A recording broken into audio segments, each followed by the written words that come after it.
A graça e a paz de Cristo, abençoados irmãos, geração eleita de Deus. Hoje venho trazer uma reflexão muito importante com o tema: as ordenanças da lei judaica nunca foram para a igreja compostas por gentios na dispensação da graça. Então vejamos esse tema a seguir. A união e o exame detalhado dos textos sagrados revelam uma harmonia perfeita no plano dispensacional de Deus, demonstrando que rituais físicos como o batismo em água e o dízimo legal foram ordenanças instituídas exclusivamente para a nação de Israel, sob regime da lei, nunca tendo sido destinados à igreja compostas por gentios na dispensação da graça. O ponto de partida histórico para compreender a exclusão dos gentios dessas práticas está registrado no livro de Atos, capítulo 11, versículo 19. O texto bíblico afirma explicitamente que, após a perseguição que se levantou por causa de Estevão, os discípulos dispersos caminharam até Fenícia, Chipre e Antioquia, não pregando a palavra a ninguém, senão unicamente aos judeus. Esse relato detalha a mentalidade da igreja primitiva em Jerusalém, que operava estritamente dentro da esfera judaica. Quando Jesus deu a ordem registrada em Mateus capítulo 28 para ir e batizar, os 11 apóstolos interpretaram aquilo sob a ótica das profecias messiânicas voltadas para o recolhimento das ovelhas perdidas da casa de Israel espalhadas pelo mundo.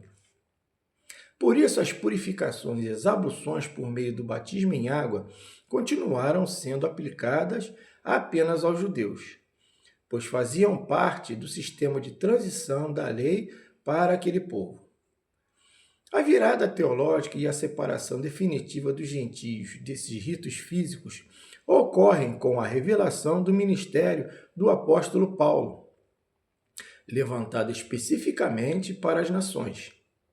Em sua primeira carta aos Coríntios, capítulo 1, versículo 17, Paulo faz uma declaração categórica que anula o batismo em água como mandamento para os gentios, porque Cristo não me enviou para batizar, mas para evangelizar. Se o batismo físico em águas fosse uma ordenança universal e necessária para a salvação dos gentios, o apóstolo enviado diretamente a eles não poderia afirmar que não recebeu tal comissão. Para os gentios, o texto sagrado estabelece que existe apenas uma realidade batismal operante, conforme Efésios capítulo 4, versículo 5. Um só Senhor, uma só fé, um só batismo. Este único batismo não envolve elementos da natureza ou mãos humanas. Trata-se do batismo espiritual na morte de Cristo na cruz, detalhado em Romanos capítulo 6. Ao ouvir e crer no Evangelho, o gentio é inserido diretamente no sacrifício de Jesus, onde seu velho homem carnal é crucificado e sepultado, ressuscitando em novidade de vida.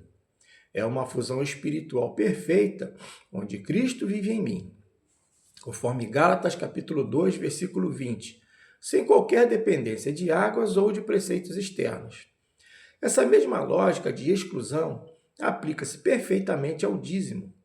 O texto bíblico detalha em Levítico, capítulo 27, versículos 30 e 34, que o dízimo era uma ordenança estrita da lei de Moisés, consistindo nos frutos da terra e na 10ª parte dos animais, dada expressamente aos filhos de Israel no Monte Sinai. O objetivo claro desse mandamento, conforme Números capítulo 18, era o sustento da tribo de Levi, que não possuía herança de terras, e a manutenção do templo físico. Uma vez que os gentios nunca estiveram debaixo do pacto do Sinai, nunca fizeram parte das 12 tribos e não possuem o sacerdócio levítico, o dízimo nunca foi uma exigência divina para eles. Exigir o dízimo ou o batismo em água no sistema religioso atual representa uma incompreensão das Escrituras, misturando os ritos carnais de Israel com a liberdade da graça. Toda essa arquitetura bíblica se fundamenta na predestinação eterna de Deus, estabelecida antes da fundação do mundo, conforme ensina Efésios capítulo 1. Por meio de seu decreto soberano, Deus escolheu os gentios para fazerem parte do corpo de Cristo, unicamente por meio da fé. Para cumprir esse propósito, o Espírito Santo opera nos eleitos um desejo irresistível de ouvir e crer na palavra da verdade. A salvação e a caminhada dos gentios foram traçadas de forma totalmente espiritual e invisível. As contribuições financeiras não seguem taxas legais, mas sim um mover voluntário e alegre do coração, como orienta 2 Coríntios capítulo 9, versículo 7. E a purificação não ocorre em tanques ou rios, mas na suficiência absoluta do sangue vertido de Cristo na cruz. Conclui-se, portanto, pelo exame minucioso dos textos, que tanto o batismo em água quanto o dízimo permanece do outro lado da parede de separação, pertencendo ao regime de ordenanças da carne dada a Israel, enquanto os gentios desfrutam da plenitude de Cristo ressuscitado.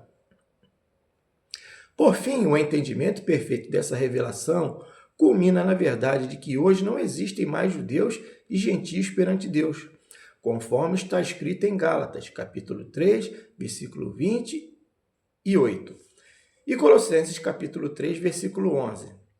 Na nova criação e no corpo de Cristo não há judeu nem grego, circuncisão nem incircuncisão, pois a parede de separação foi derrubada na cruz.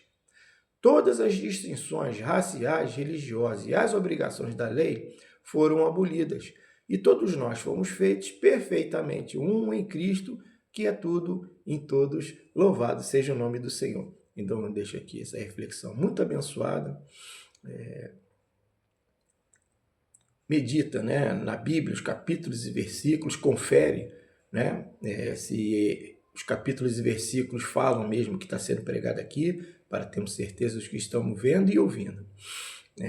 Se inscreve no canal, dá o seu like, curte, comenta, compartilha. Isso ajuda o canal a crescer, tá bom? Trarei novos vídeos com reflexões de estudos abençoados das Sagradas Escrituras para as nossas vidas. Amém, meus irmãos? A graça e a paz de Cristo a todos.